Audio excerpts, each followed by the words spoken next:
E dyta, unë në këndvështrimin tim them që vijon skenari me regji të Edi Ramës dhe Spaku nuk po bën asgjë tjetër përveç se të zbatoj pik për pik udhëzimet që merren nga kryeministri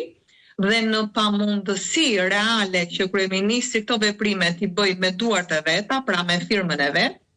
thret në mbrojtje ata që në fakt i kanë shërbyer për kaq shumë vite,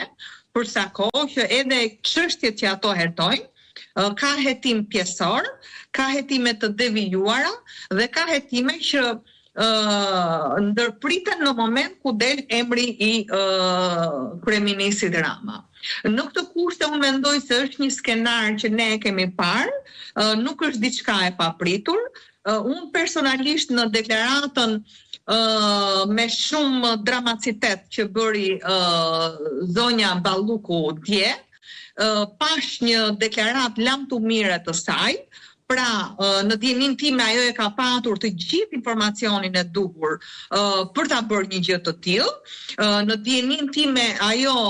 e dinte shumë mirë çfarë do ndodhte sot, sepse jo më pak, po të marr vetëm momentin gushtator,